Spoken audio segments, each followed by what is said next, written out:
अस्सलाम वालेकुम, welcome to health care podcast. आज के एपिसोड में हम बात करेंगे प्लास्टिक सर्जरी के बारे में।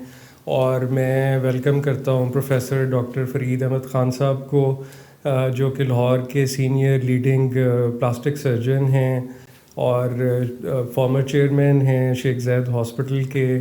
और बहुत सारी लोकली और इंटरनेशनली बहुत सारी इनकी अचीवमेंट्स हैं। Thank you very much, welcome to our podcast. So doctor साहब, ये जो ब्यूटी है ये बड़ा एक एंशंट कॉन्सेप्ट है ब्यूटी के हवाले से।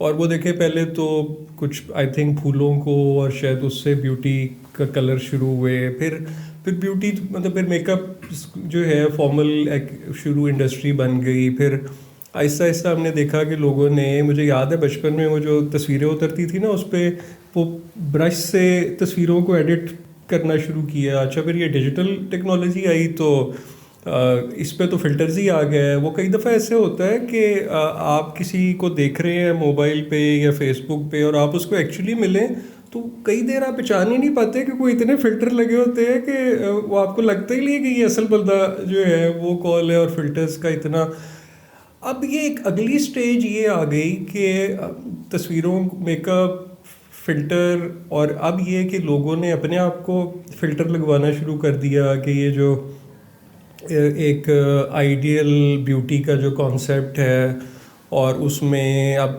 सर्जरीज हो रही हैं, कॉस्मेटिक प्रोसीजर्स हो रहे हैं। अच्छा, फिर पाकिस्तान में हम देखते हैं कि ये जो वाइटनिंग क्रीम है इसका जो बिज़नेस है ये हालांकि बहुत सारा इलीगल भी हो रहा है और बड़ा नुकसानदेह भी है ये, लेकिन वाइटनिंग क्रीम्स जो है वो कई सालों से मुख्तलिफ़ फॉर्म्स में चल रही हैं। हर बंदे को चिट्टे गोरा होने का जो है वो खपत सवार है। ऑन दी अदर एंड, अच्छा, वेस्ट में वो टैनिंग कर रहे हैं और हम गोरे हो रहे हैं। अब ये जो ओवरऑल जो कॉस्मेटिक सर्जरी, प्लास्टिक सर्जरी की जो इंडस्ट्री है, ये ग्लोबली कोई तकरीबन $1.25 बिलियन की जो है ये प्लास्टिक सर्जरी है। तो ये जो कॉन्सेप्ट है अवतार फेसेस और बाबी बॉडीज़ जो है, तो आप इसको कैसे जो है वो एक्सप्लेन करते हैं? सबसे पहले तो मैं आपका बहुत शुक्रगुज़ार हूँ उमर, कि आपने जो आप काम कर रहे हैं पिंक रिबन के फोरम पे to for awareness of breast cancer और फिर उसकी ट्रीटमेंट। और मैं माशाल्लाह इतना इम्प्रेस हुआ हूँ देख के, स्टेट ऑफ द आर्ट आपकी माशाल्लाह मेमोग्राफी मशीन। अल्लाह मियाँ आपको हॉस्पिटल का प्रोजेक्ट भी जल्दी जल्दी कंप्लीट करे। ये जो आपने क्वेश्चन पूछा है, ब्यूटी तो मेरा ख्याल है इंस्टिंक्ट है। और एक बड़ी मशहूर हदीस है जिसमें जिसका मफ़हूम ये है कि अल्लाह जमीलुन व युहिब्बुल जमाल, अल्लाह ख़ुद खूबसूरत है और ख़ूबसूरती को पसंद करता है।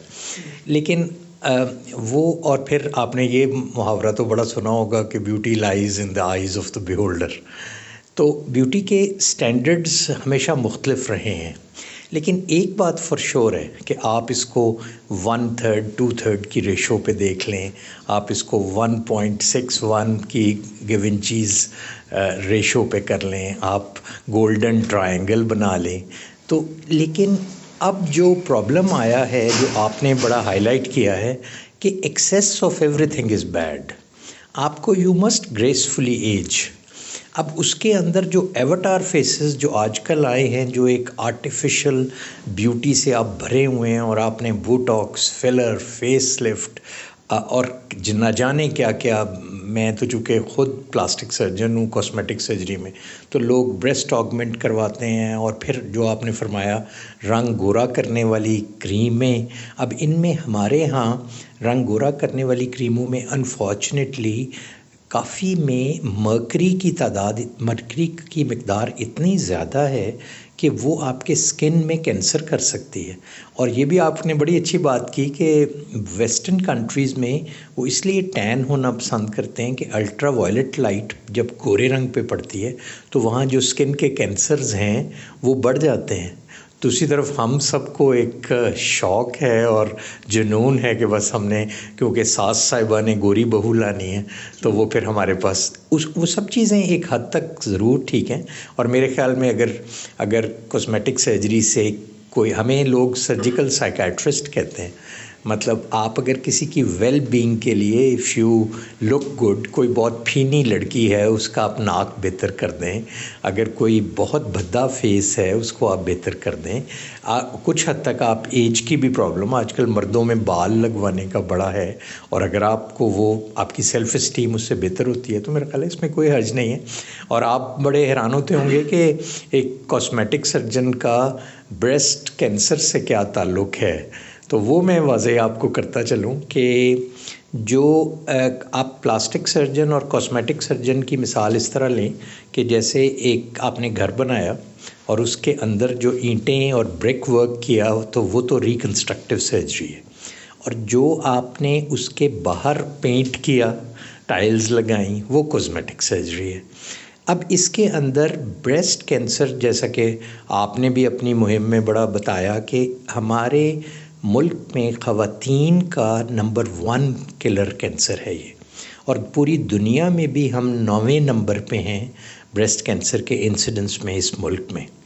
तो इसमें जो खातून को जब इसकी सर्जरी होती है तो उसमें उसका जो ब्रेस्ट का टिश्यू है वो निकाल देते हैं।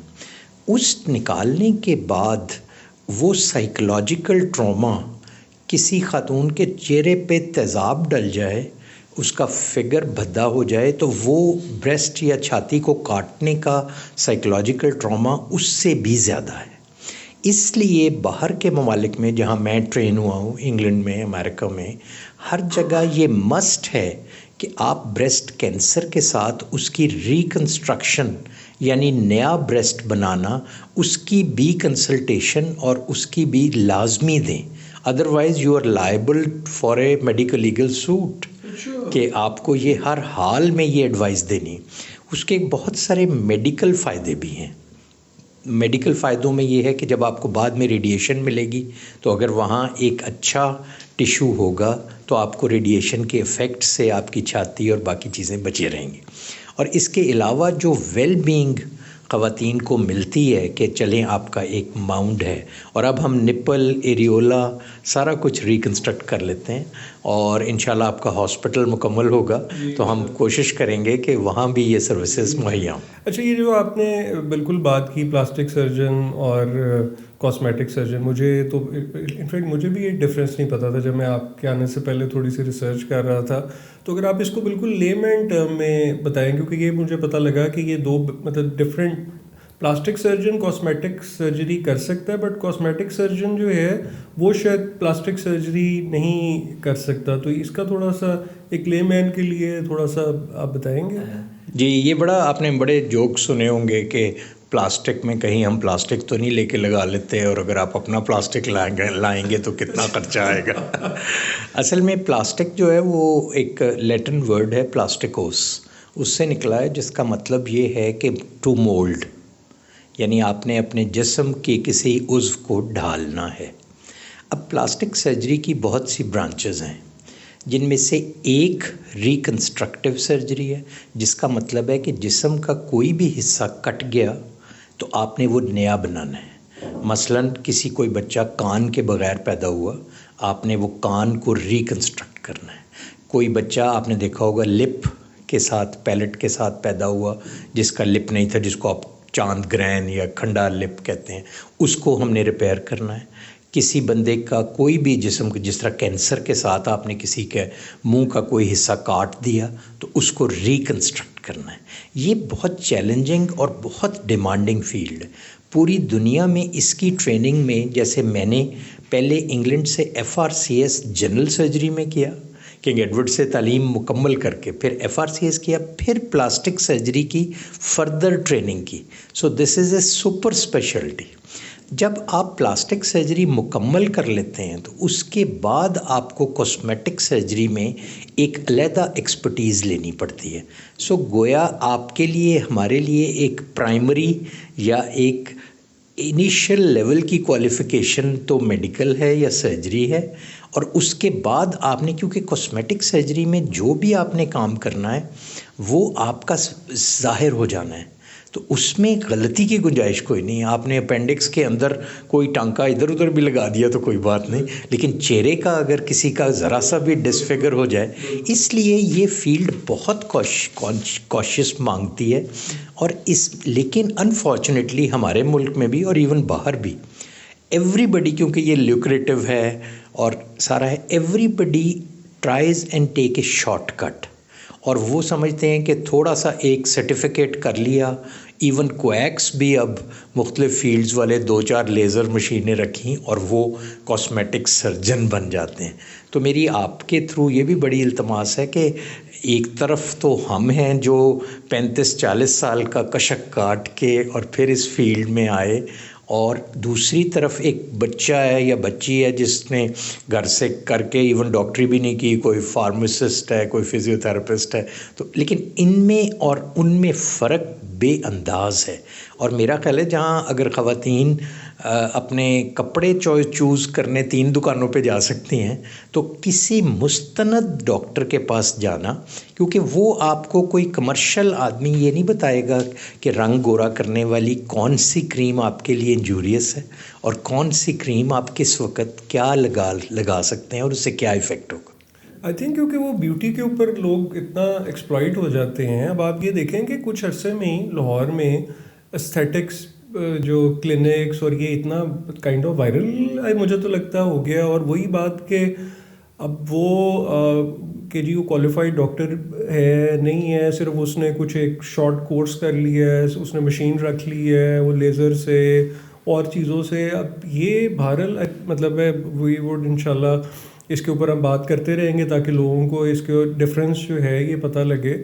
अब ये जो कॉस्मेटिक सर्जरी है इसमें भी एक तो सर्जिकल प्रोसीजर है, फिर ये है कि नॉन सर्जिकल प्रोसीजर भी है जिसमें कि फिर जैसे बोटॉक्स और लेज़र। और तो सर्जिकल में जैसे आपने कहा कि अगर किसी को कोई बॉर्न डिफेक्ट है या कोई अपनी कोई चीज़ ऐसी करना चाहता है, तो मतलब ये जो नॉन सर्जिकल है इसके लिए भी इंटरनेशनली वो कोई क्वालिफाइड लोग होते हैं जो करते हैं, या ये भी ऐसे ही बस जिसका दिल करे दुकान खोल के वो शुरू कर देते हैं? जी, ये आपने जो कॉस्मेटिक सर्जरी है या कॉस्मेटोलॉजी है उसमें बेसिकली 3 कैटेगरीज़ में आप डिवाइड कर सकते हैं। एक जैसे आपने बताया कि कम्प्लीटली नॉन सर्जिकल है, जिसमें आपने सिरिंज से कोई सुई भी नहीं लगानी, जिसमें लेज़र ट्रीटमेंट्स आ जाते हैं, जिसमें मुख्तलिफ पील्स आ जाती हैं, जिसमें मुख्तलिफ दवाइयाँ आ जाती हैं। ये तो है सिंपल कॉस्मेटोलॉजी। दूसरे नंबर पे हम कहते हैं मिनिमली इन्वेसिव, जिसमें हम सुई से कोई प्रोसीजर कर सकते हैं, सिर्फ सिरिंज से, उसमें नाइफ़ इस्तेमाल नहीं होता। जिस तरह आपने फरमाया बोटॉक्स है, बोटॉक्स अब एक टॉक्सिन है जिससे आपकी रिंकल्स थोड़े इफ़ेक्ट के लिए ख़त्म हो जाती हैं। इसी तरह फिलर सब्सटेंसेस हैं जो हम फिल कर देते हैं, तो उससे ये होता है कि आपका ये जो रिंकल्स हैं या कोई डिफेक्ट है तो ये आपका फुलफ़िल हो जाता है। तीसरे नंबर पे आती है इन्वेसिव सर्जरी, जिसको असल में कॉस्मेटिक सर्जरी कहते हैं। उसमें जो प्रोसीजर्स हैं वो नोज़ को खूबसूरत बनाना, जिसको हम राइनोप्लास्टी कहते हैं, हेयर ट्रांसप्लांट, अब हम एक बाल निकाल के वो लगाते हैं। ख़वातीन में ब्रेस्ट ऑगमेंटेशन करना, आजकल हमारी ख़वातीन का पेट 2-4 बच्चों के बाद बहुत बढ़ जाता है, या अगर वज़न बढ़ गया हो तो हम लाइपोसक्शन एक प्रोसीजर है और वो सारा कुछ करते हैं। फिर आजकल फ़ैट आपकी बड़ी इम्पॉर्टेंट हो गई है, क्योंकि फ़ैट में लेटेस्ट रिसर्च के मुताबिक आपकी अपनी फ़ैट सबसे अच्छा सोर्स है स्टेम सेल्स का। इस पे बहुत रिसर्च भी हो रही है कैंसर के मुतालिक भी, कि वो फ़ैट हम आपके मुख्तलिफ झुर्रियों में इंजेक्ट कर देते हैं, तो वो ये कि आपकी अपनी फ़ैट होती है और आपकी स्किन रिजुविनेट भी करती है। फिर फेस के मुतालिक आप फेस लिफ्ट है, अब आजकल ऐसे थ्रेड्स आ गए हैं जो खारदार तार की तरह हैं, आप एक सुराख से वो थ्रेड डाल के अपना मुंह लिफ्ट कर लेते हैं तो वो वहाँ पे सस्पेंड हो जाता है। इसी तरह सबसे सेटिस्फाइंग प्रोसीजर आँखों के गिर्द, उसको ब्लेफरोप्लास्टी कहते हैं। तो जो आपने बताया इसमें जो पहला है नॉन इन्वेसिव जिसमें लेज़र्स हैं, वो पूरी दुनिया में आप इवन नॉन डॉक्टर भी जो लेज़र टेक्स हैं वो under supervision of A doctor कर सकते हैं। जो अगले 2 प्रोसीजर्स हैं उनके लिए बाकायदा एक्रेडिटेशन चाहिए। और इसमें मैं समझता हूँ हम लोग जो सीनियर मोस्ट हैं, हमारा भी कोई थोड़ा सा कसूर है कि हमने ना जी इसकी एक्रेडिटेशन प्रॉपर नहीं की। इसीलिए मैं आपको जो ज़िक्र कर रहा था, मैंने अब पहला स्टेप लिया है। मैं हायर एजुकेशन कमीशन की तरफ से, मैं चूँकि मेंबर हूँ वहाँ का फेडरल में, तो हमने एक कॉस्मेटिक सर्जरी इंस्टीट्यूट खोला है अभी शाहजमाल लाहौर में। और उसमें मेरा इरादा ये है कि हम अंडर वन रूफ़ हम सारी फैसिलिटीज़ करके एक फॉर्मलाइज्ड ट्रेनिंग इन तीनों सब्जेक्ट्स में दें। तो बजाय शिकवाए ज़ुल्मत शब से तो कहीं बेहतर था अपने हिस्से की कोई शमा जलाते जाते। तो आपकी तरह जैसे आपने सिंगल हैंडेडली इसको एक ब्रेस्ट कैंसर को एक अपना मोटो बना के और इसमें चेंज की है, तो मेरा ख्याल था कि हम उसकी फॉर्मलाइज्ड ट्रेनिंग कर दें ताकि ये क्वैकरी उसमें से ख़त्म हो सके। तो ये जो कॉस्मेटिक सर्जरी की अगर बात करें जैसे, तो इसमें जैसे वो कहते हैं कि जी जब उसने माइकल जैक्सन ने कराई उसके बाद उसको बड़ी कॉम्प्लिकेशंस रहीं और साइकोलॉजिकल भी, हेल्थ भी। तो इसमें एक तो ये कि जो इसके कोई एथिकल कंसिड्रेशंस जो हैं, इसके लीगल कंसिड्रेशंस जो हैं, जैसे कि मैं पढ़ रहा था कि ईरान में एक ख़ातून ने कॉस्मेटिक सर्जरी कराई अपने फेस को करने के लिए, तो उस पर उन्होंने ब्लास्फेमी जो है का वो लॉ लगा दिया, उसको 10 साल की सज़ा हुई। फिर ये है कि अगर अनसेटिस्फैक्ट्री, जैसे कि कोई अपनी कुछ किसी सेलिब्रिटी की तरह का फेस कराना चाहता है या कुछ भी ऐसा कराना चाहता है और वो उसमें वो फिर एक अनसेटिस्फाइड वो नहीं वो अचीव, जो क्योंकि ये तो दिमाग में एक है ना कि हमने क्या सोचा हुआ है और वो नहीं प्रैक्टिकली शायद अचीव हो सकता, तो उसका जो साइकोलॉजिकल एस्पेक्ट है। और फिर इसमें जैसे कुछ ये भी देखते हैं कि कोई कॉम्प्लिकेशन हो गई, अब ऐसी सिचुएशन जिसमें कि ना वो एक नेचुरल उस पर बात रही और ना जो अचीव करना था उस पर बात रही। तो इस सारी मतलब इसको आप क्या आप इसको कैसे एक्सप्लेन करें? जी, ये बड़े अच्छे क्वेश्चंस हैं। जो प्रॉब्लम, तभी मैंने आपको कहा कि cosmetic surgery is the most difficult branch of surgery. इसीलिए इसको बहुत नापुख्ता हाथों में दे देना is in itself a risk. और इसमें आपने सबसे पहले आपको इतना प्रोफेशनली क्वालिफाइड होना चाहिए कि आप प्रोफेशनली एक बंदे को असेस कर सकें। कि आप देखें ना, हमारे पास बहुत से साइकोलॉजिकली परटर्ब्ड लोग आते हैं जिसमें एक डिज़ीज़ है जिसको डिस्मॉर्फोफोबिया कहते हैं। आपके दिमाग में एक है कि मेरा नाक ठीक नहीं है, अगरचे आप ठीक है। ये बात बड़े एक्टर्स में, बड़े सेलिब्रिटीज़ में है। ये मेरा काम है और मेरी ट्रेनिंग है कि मैं उनको कहूँ कि नहीं, आपको इसकी ज़रूरत नहीं है। जब यही चीज़ कमर्शलाइज्ड हो जाएगी तो फिर आपको माइकल जैक्सन जैसी प्रॉब्लम्स आएंगी कि उनको ये हुआ कि उन्होंने एक नाक की सर्जरी कराई, अब उनका इनके साइकोलॉजिकल प्रॉब्लम्स होते हैं। मैंने चूँकि 90% सेलिब्रिटीज़ की सारी सर्जरीज़ मैं करता हूँ और मैंने ये सब किए, तो मुझे अंदाज़ा है कि उनका स्टेट ऑफ माइंड क्या होता है। तो माइकल जैक्सन का मैं आपको बताऊँ कि 7 दफ़ा उनकी नाक की सर्जरी हो चुकी थी और अब वो उसके ऊपर एक प्रोस्थेसिस पहनते थे। और वो चूँकि आपको पता है उनका ताल्लुक़ जो था वो पहले उस मुल्क से था जहाँ उनका रंग स्याह था, तो उन्होंने एक ऐसी दवाई इस्तेमाल की गोरा होने के लिए कि आपने नोट किया होगा कि उनके ऊपर एक छतरी लेके एक बंदा हमेशा उनका गार्ड खड़ा होता, ताकि अब उनका रंग गोरा होने के बाद उनके ऊपर अल्ट्रा वायलेट का इफ़ेक्ट ना आए, वरना जल्द का कैंसर बन जाए। तो ये तो स्टोरीज़ ऐसी हैं जो आपने अनटोल्ड पोर्शन हम नहीं सुनते। और आपको बताऊँ कॉस्मेटिक सर्जरी में बड़ा इम्पॉर्टेंट प्रिंसिपल है, उसको हम कहते हैं 7-11, कि अगर आपकी बड़ी अच्छी नाक की सर्जरी हो जाएगी ना और कोई आपसे पूछेगा तो आप रिवील नहीं करेंगे, आप कहेंगे मैं तो ऐसा ही था, आप बताएंगे नहीं। लेकिन अगर ख़राब हो जाए तो फिर तो आपका इसीलिए मैंने कहा कि इसको नेवर टेक इट लाइटली। ये आपके चेहरे का मामला है, ये आपके जिस्म का मामला है। आपको बेस्ट पॉसिबल बंदे के पास अप्रोच करना है और इसमें आप कोई लगी लिपटी ना रखें कि ये है मैं किसी को बताए बगैर। हम देखते हैं जी लेज़र्स की कॉम्प्लिकेशन, मुंह जले हुए आते हैं, लोगों के, जब आप अनकंट्रोल्ड करें और कोई खुदा न खास्ता आपका कोई चीज़ गलत हो जाए। अब आजकल ये बड़ा रवाज है, आपने देखा होगा रिक्शों के पीछे लिखा हुआ है हेयर ट्रांसप्लांट करा लें और हर चीज़ ऐसे। अब ये एक प्रोसीजर है, इसको स्टरलाइज्ड कंडीशंस में करना है, इसको ऑपरेशन थिएटर सेटिंग में हम करते हैं बाकायदा, इसकी हर चीज़ का। और ये एक बहुत बड़ा मिथ है उमर साहब कि लोग कहते हैं जी इसके तो कोई साइड इफ़ेक्ट नहीं है। अब ये आपको और मुझे पता है कि अगर आप पानी भी ज़्यादा पी लेंगे ना तो उसका जिस चीज़ का इफ़ेक्ट है उसका साइड इफ़ेक्ट भी है। तो उसके लिए ज़रूरी ये है कि अपने मैसेज को ट्रेन किया जाए कि आपने उस शख्स के पास जाना है जो ना सिर्फ उसके साइड इफ़ेक्ट और कॉम्प्लिकेशन से अवेयर है बल्कि उसको ट्रीट करने और मैनेज करने का भी उसमें पूरी तालीम और पूरा तजर्बा है।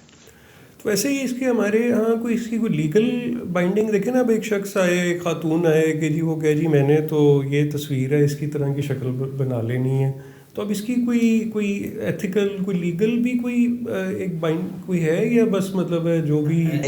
ये बड़ा मज़े का सवाल है। हमारे पास आमतौर पे लड़कियां आती हैं और हाथ में उन्होंने एक फ़िल्म एक्ट्रेस की तस्वीर पकड़ी होती है।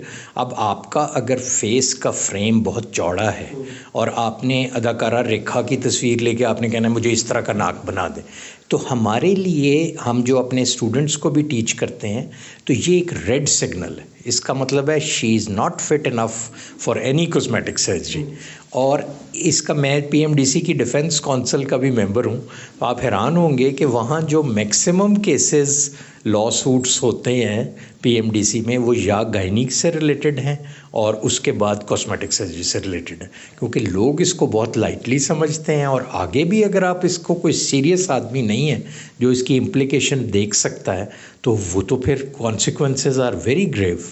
तो आपके कोई ऐसा कुछ एक्सपीरियंस हुआ हो किसी पेशेंट का कि जो अपनी ब्यूटी के चक्कर में जिसने बिल्कुल आपके पास लैंड किया हो कि जिस क्वैक के हाथ चढ़ के और ऐसी सिचुएशन में आए जहाँ पे कि बिल्कुल बहुत ही कोई मतलब सीरियस उसका इशू बन गया हो? जी मैं चूँकि प्रोफेसर लेवल पे हूँ तो मेरे पास तो काफ़ी लोग इस तरह आते हैं जो दूसरों की कॉम्प्लिकेशंस हुई होती हैं। और मैं ये नहीं कहता हर शख्स से कॉम्प्लिकेशंस होती हैं, लेकिन बुनियादी चीज़ ये है, वो मैं जब इंग्लैंड में ट्रेन कर रहा था ना जी, तो एक शख्स एक बंदा इंटरव्यू के लिए आया तो उसने पूछा, जो हमारा प्रोफेसर मैग्राउदर था, तो उसने कहा तुम्हारे से ज़िंदगी में तुमने कितने केसेस किए? उसने कहा 500। उसने कहा उसमें से नर्व कितनों में कटी है? तो उसने कहा जी मैंने तो कभी नहीं काटी नर्व, मेरे से तो आज तक कभी हुआ ही नहीं। तो उसने कहा gentleman then you haven't done enough. So important ये है कि आपको जो शॉर्टकमिंग्स हैं उनको रिकग्नाइज करें और उनका आपको ट्रीटमेंट पता हो, तो फिर आप वो जो एक अनटुवर्ड इंसिडेंट है उससे बचेंगे।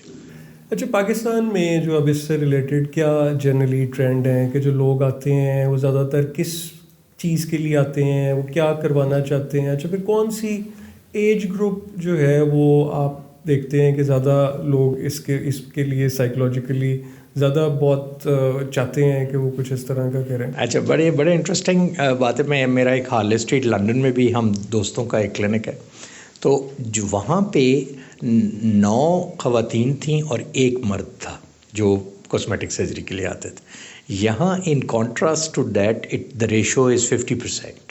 सो मर्द भी उतने ही हैं जितनी औरतें हैं। और मर्दों का सबसे कॉमन प्रोसीजर जो है वो हेयर ट्रांसप्लांट है।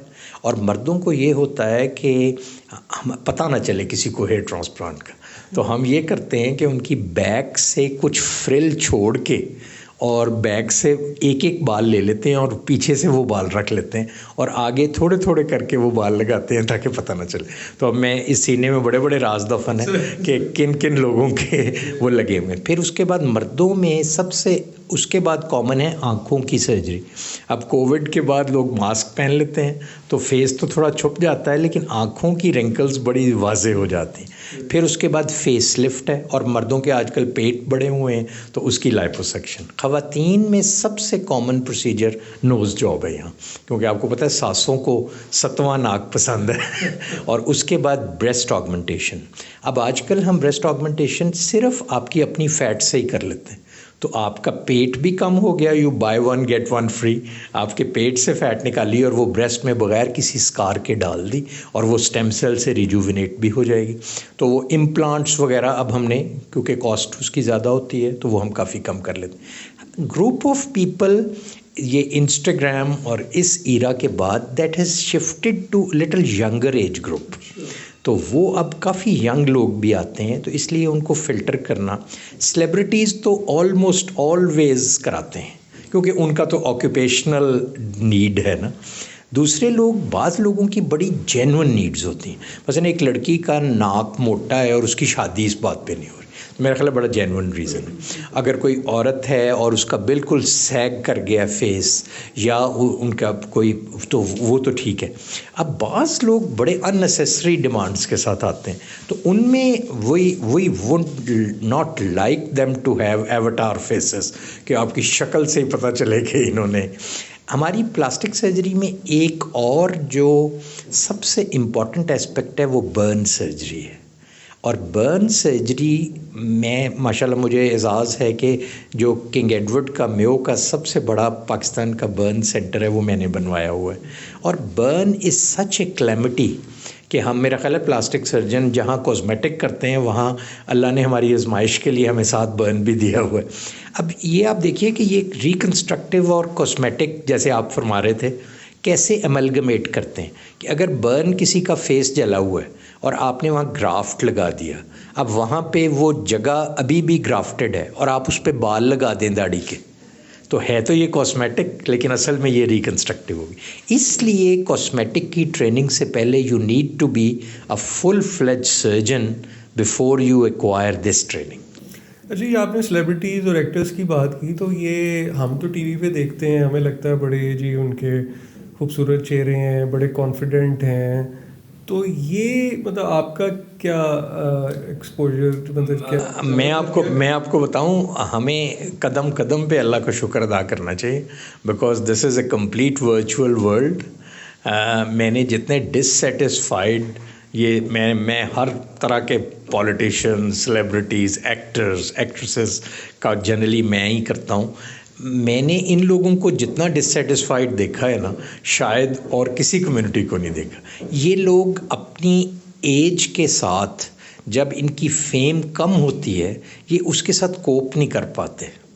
और दूसरी चीज़ ये होती है कि इनकी एक्सपेक्टेशंस बहुत हाई होती हैं। तो आपको तो पता ही है कि when your expectations are high, your frustrations are high as well, क्योंकि perfection is the enemy of good. तो आप फिर वो अचीव करते करते वो आप फिर वो भी कर लेते हैं। लेकिन मेरा ख्याल है इसमें आपको मियाना रवि का दामन ज़रूर हाथ में रखना चाहिए। ये नहीं करना कि आप एक 12 मन की धोबन है और वो समझे कि वो बाबी डॉल बन जाएगी फ़ौरन। तो वो अगर कोई आपको क्लेम करता भी है तो I think he is in A fools paradise. जैसे आपने बात की कि प्लास्टिक सर्जरी की जो सबसे इम्पोर्टेंट डायमेंशन है वो है रिकन्स्ट्रक्शन से रिलेटेड, और उसमें कि किसी को बॉर्न डिफेक्ट है, कोई कुछ हाथ का है या कुछ लिप या नोज़ का है, और उसमें फिर जैसे बर्न का है। अच्छा, फिर एक और चीज़, जैसे हमारे यहाँ कुछ अर्सा तक तो ये जैसे एसिड थ्रोइंग जो है, ये अल्लाह रहम करे बहुत ज़्यादा थी ख़वातीन के लिए, तो उनके तो बेचारियों की पूरी लाइफ, एक अच्छा खूबसूरत लड़की एक यंग एज की, उसके ऊपर किसी ने तेज़ाब फेंक दिया तो उसकी तो बेचारी की मतलब वो शीशा देख पाना ही उसके लिए तो एक कितना। तो आपका ये एसिड थ्रोइंग के मैं जी जब किंग एडवर्ड में प्रोफेसर था, मैंने तब से ही एसिड बर्न विक्टिम्स को ट्रीट करना शुरू किया हुआ है। And I honestly tell you कि इससे बढ़ के ब्रूटल एक्ट हो ही नहीं सकता इस मुआशरे। और फिर अल्लाह का शुक्र है, मुझे ही, आई एम वेरी हम्बल्ड कि मुझे, जब मैं सेनेट की स्टैंडिंग कमेटी का, तो मैंने ये लॉ प्रोमलगेट कराया जिसमें एसिड बर्न अब बाकायदा कॉग्निजेबल ऑफेंस बना और इसकी पनिशमेंट हमने इंक्रीज़ की। लेकिन आपको पहले ये होता था, बल्कि अब भी है, कि आप 10 रुपए का तेज़ाब लें और आप किसी की सारी ज़िंदगी तबाह कर दें, और फिर आप अगले दिन आप ज़मानत करा के आप घर आ जाए। और ये उसका कसूर क्या है कि उसकी माँ ने वो रिश्ते से इनकार किया। और आपको ये बताऊं कि प्लास्टिक सर्जन की सारी ज़िंदगी और एक एसिड बर्न का फेस वो साथ साथ चलते हैं। सो यू नीड, और आप जो अल्लाह ने जहन्नम में आग रखी हुई है ना जी, इसकी कोई रीज़न है। कोई ऐसी कोई आपको कोई एसिड बर्न का कोई हो जो आपको बहुत ही मतलब जी वो आप कहते हैं कि you need to be a saint to treat burns, and if you are not, when you are treating burn you become one. आपको मेरे तो बेशुमार वाक़यात हैं। मतलब एक मेडिकल स्टूडेंट थी, बस स्टॉप पे खड़ी थी और किसी ने उस पर तेज़ाब डाल दिया, उसकी मेडिकल का करियर ख़त्म हो गया। मैंने उसकी, आजकल अब हमारे पास बर्न की बड़ी नई चीज़ें आ गई हैं, जैसे एक टिश्यू एक्सपेंडर एक चीज़ है, वो आप नॉर्मल स्किन में डाल के बैलून की तरह वो फुला लेते हैं, उसमें सेलाइन डालते रहते हैं। जब वो फूल जाता है तो आप उसकी जगह बर्न वाली स्किन उतार के वो वाली स्किन लगा देते हैं। फिर अब आर्टिफिशियल स्किन है जो शार्क की कोलेजन से उसकी डर्मिस बनी हुई है, वो हम आर्टिफिशियल स्किन से। पिछले दिनों एक ब्रेस्ट की खातून आई जो बचपन से बच्ची थी, जिसका बचपन में एक साइड का ब्रेस्ट अल्लाह की तरफ से ही बना नहीं होता, तो हमने वो टिश्यू एक्सपेंडर दूसरे ब्रेस्ट की साइज़ का नीचे डाल के फिर उसके ऊपर निपल और एरियोला बनाया और वो सारा रिकन्स्ट्रक्ट किया। तो बर्न की रिकन्स्ट्रक्शन बहुत मुश्किल और बहुत चैलेंजिंग है। अब जी हमारी फील्ड में एक और फील्ड है जो रोबोटिक सर्जरी की तरह सबसे ज़्यादा एडवांस्ड है, और उसको कहते हैं माइक्रोवेस्कुलर सर्जरी। माइक्रोवेस्कुलर सर्जरी का मतलब ये, वो अल्लाह का शुक्र है सबसे पहले पंजाब में मेयो हॉस्पिटल में मैंने शुरू की ईयर 2000 में, और अब माशाल्लाह मेरे शागिर्द जो है 50-60 के करीब वो परफॉर्म कर रहे हैं। उसमें ये होता है कि फ़र्ज़ करें आपका ब्रेस्ट कैंसर से एक ब्रेस्ट उतार दिया, हमने आपके पेट से जो एक्सेस स्किन है ब्रेस्ट लिया, साथ उसको ब्रेस्ट बनाया, साथ उसकी खून की नाली ले ली और नर्व भी ले ली, और उसको आपके एक्जिला या चेस्ट की खून की नाली के साथ माइक्रोस्कोप के नीचे एनास्टोमोज कर दिया। अब वो खून, वो वाला टिश्यू यहाँ से लेना शुरू हो गया। ये सर्जरीज 8 से 10 से 12 घंटे चलती हैं, लेकिन अब हम एग्जैक्टली मैच कर सकते हैं। इसी तरह बर्न फेसेस हम पूरा नाक फोरआर्म से बना के, और अब आपकी इमेजिनेशन आपकी लिमिट है, आप पाँव का अंगूठा हाथ के अंगूठे की जगह लगा सकते हैं, और ये इसने रेवोल्यूशनाइज कर दिया है प्लास्टिक सर्जरी को। और माइक्रो सर्जरी जो है इसमें तो यानी कोई जो वेसल्स और टिश्यूज़ की रिपेयर और ये भी दैट्स राइट। अगर आपका कोई हाथ किसी का कटा हुआ आ जाए तो वो भी प्लास्टिक सर्जन करते हैं कि वो उसको रिपेयर कर देते हैं, उसको कहते हैं ट्रांसप्लांट। और ये जो है ये है माइक्रो सर्जिकल फ्री फ्लैप्स। आपने एक जगह जहाँ एक्सेस स्किन है वो उठाया और उसके खून की नालियों के साथ उसको कहीं और शिफ्ट कर दिया। तो इससे ये हुआ है कि कैंसर का ट्रीटमेंट बहुत आसान हो गया। तो अब मेरा ख्याल है एक कॉन्सेप्ट आपको समझ आ गया होगा कि प्लास्टिक सर्जन का ब्रेस्ट कैंसर में क्या रोल है। मतलब आज से कुछ देर पहले, मतलब जब आपने माशाल्लाह बड़ी अवेयरनेस की, टेलीफोन पे आपके मैसेजेस आते थे और सारा कुछ, कि अब लोगों को अर्ली ब्रेस्ट कैंसर डिटेक्ट करने की आदत पड़ गई। वरना पहले तो अस्पताल स्वॉर्म अप थे कि आपका स्टेज 4 कैंसर है, वो फैला हुआ है, और वो उसको जनरल सर्जन जब वो एक्साइज करता है तो वो काट ही नहीं सकता था, क्योंकि वो टिश्यू इतना बड़ा है कि उसके बाद वो ज़ख़म हील कैसे होगा। तो यहाँ प्लास्टिक सर्जन का रोल आता है कि हम कहीं और से टिश्यू लेके उस टिश्यू को बना देते हैं। सो एक नॉन ट्रीटेबल कैंसर अब ट्रीटेबल कैंसर बन सकता है with the help of A plastic surgeon. अच्छा, ये बिल्कुल, क्योंकि ये जो हमारी इतनी अरसे की जो कैंपेन रही है उसमें हमने देखा कि बहुत सारी ख़वातीन ब्रेस्ट कैंसर डायग्नोज होने के बाद ट्रीटमेंट में इसलिए नहीं जाती थी कि वही कि जी वो ब्रेस्ट रिमूव हो जाएगी, और वो ब्रेस्ट फिर एक ऐसा वो एक खातून के लिए एक चीज़ है कि जिसके लिए शायद बहुत सारे केसेस में हमने देखा कि वो सिर्फ अपनी ये वुमेनहुड बचाने के लिए शायद अपनी ज़िंदगी खोने तक का। और लेकिन ऑन दी अदर हैंड अब सर्जरी में जितनी तरक्की हो गई, अब जैसे कि बजाय ये कि पूरी जो ब्रेस्ट रिमूव करने की बजाय एक सिर्फ छोटा सा पोर्शन जो है उसको भी रिमूव किया जाता है, और अगर पूरी ब्रेस्ट रिमूव करनी पड़े तो वो रिकन्स्ट्रक्ट भी जो है वो हो जाती है। तो ये इसको भी तरह थोड़ा सा हमारे व्यूअर्स के लिए कि मतलब है ये अब मतलब है वो जो 20 साल पहले में और आज में जितनी तरक्की है, हमें ख़वातीन को ये बार बार बताना है कि जी आप मतलब हर चीज़ जितनी जल्दी आएंगी उतना ही शायद आपको कम से कम इन्वेसिव और उस कम से कम तकलीफ़ के साथ जो है वो बेहतर आउटकम जो है वो मिल सकेगा। ये आपने बिल्कुल बजा फरमाया है।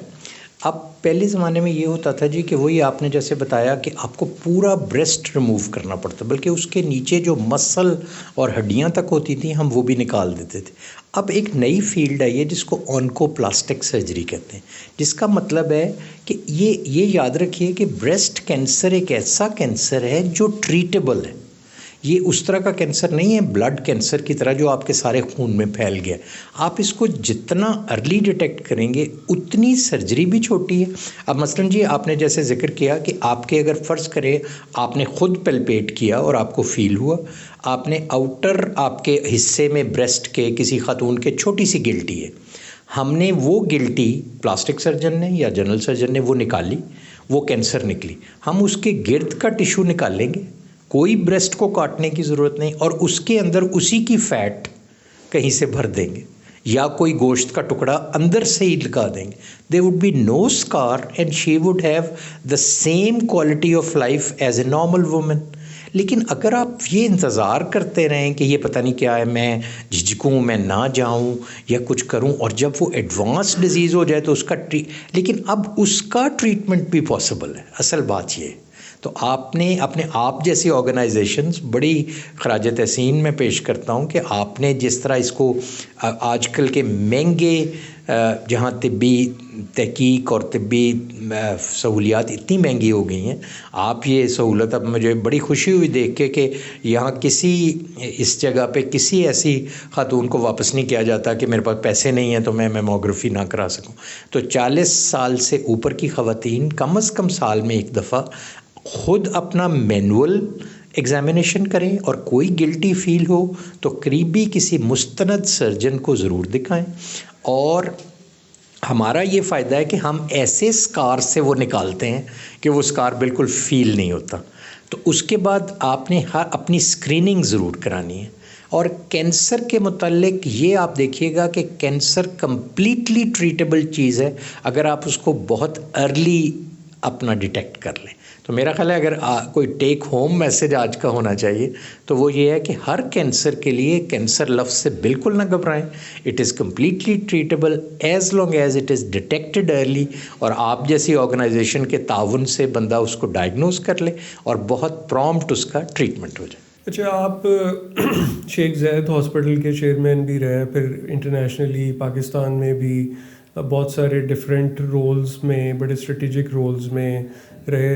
तो ये जो हेल्थ सिनेरियो है पाकिस्तान में, इसको कैसे आप देखते हैं अब तक का इसका सफ़र? और ये जो एक मिसट्रस्ट है लोगों में, लोग जनरली थोड़ा सा हेल्थ का एक ये भी इशू है कि लोग डरते हैं, वो जाते ही नहीं है, वो कहते हैं ऐसे पता नहीं क्या डॉक्टर निकाल देगा, इतने टेस्ट बता देगा। तो ओवरऑल एक कॉमन मैन के लिए मतलब आप इसको स्ट्रेटेजिक लेवल से किस तरह देखते हैं?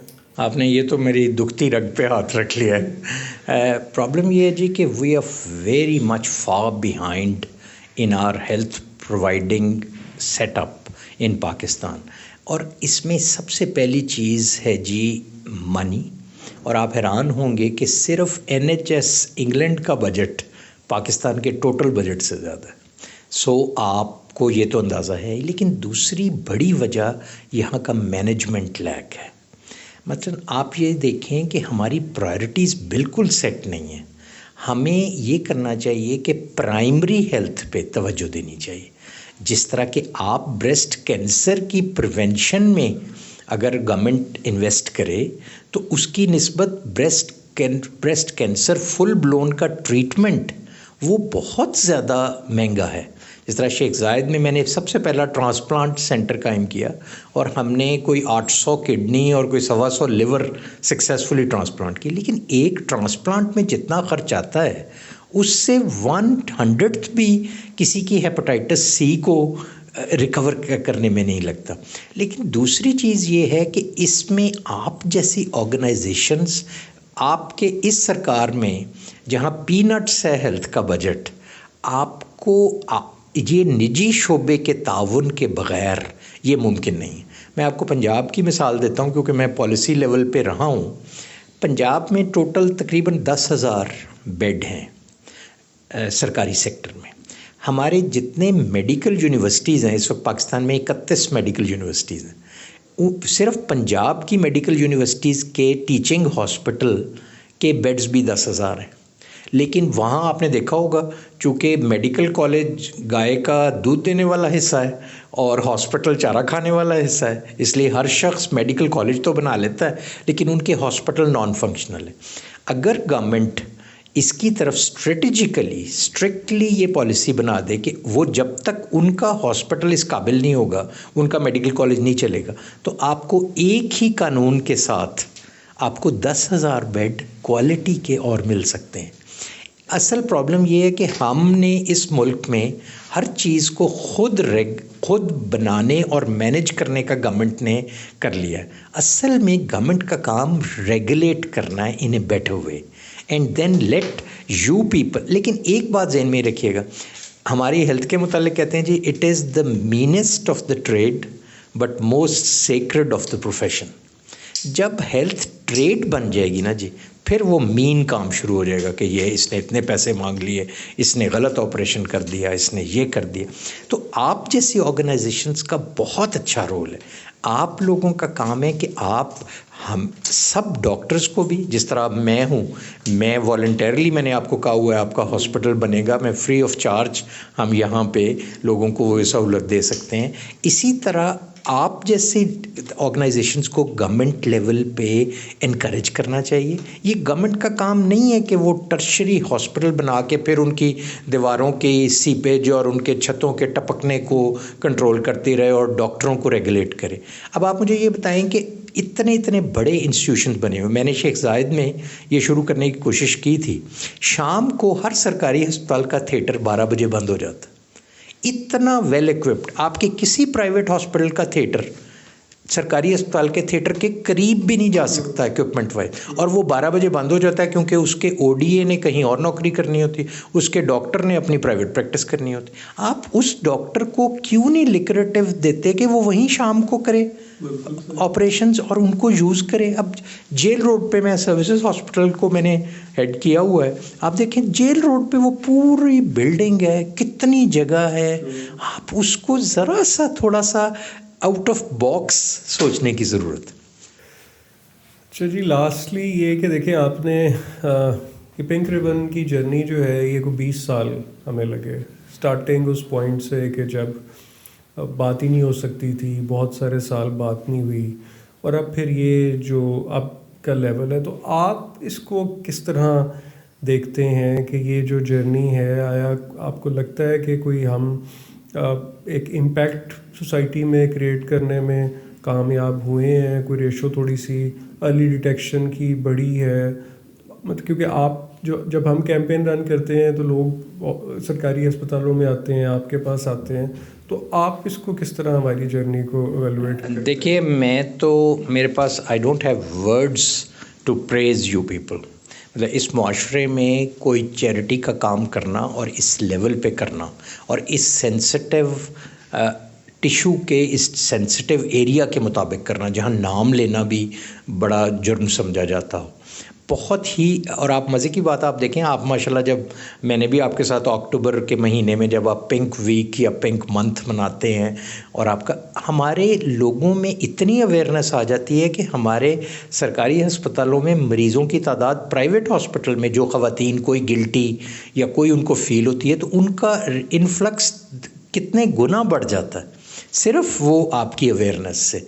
तो आपको जब तक आप मैसेज को अवेयर नहीं करेंगे, तो मेरा ख्याल है कि असल में हमारे, आप अगर गौर करें तो इस ज़िंदगी में जो मॉर्सेलो की क्लासिफिकेशन है, जो एनिमल लेवल पे तो हर बंदा रह रहा है, जो सेल्फ एक्चुअलाइजेशन का लेवल है, जब आपने दूसरों की खिदमत करनी है और उसमें सोलेस आना है, तो मेरे ख्याल में तो असल इम्पैक्ट हमारे सियासतदानों, हमारे ब्यूरोक्रेट्स, इवन हमारे डॉक्टर्स, असल इम्पैक्ट तो अब्दुस्तार ईदी ने डाला है ना जी। असल हीरो, अनसंग हीरो तो हमारे वो लोग हैं, आपकी तरह के लोग, जिन्होंने इस एम को लेके चलेंगे। और मुझे पता है कि ये राह पुरखार है, इसमें बड़ी मुश्किलें आती हैं, लोग आपको ताने भी देंगे, लोग आपको मलाइन भी करेंगे, लेकिन आपके लिए तो मेरा सिर्फ यही पैगाम है कि प्लीज़ इस मिशन को लेके आगे बढ़े, ताकि हम जैसे लोग भी आपके साथ चलें और आप इस अजीम मकसद में कामयाब।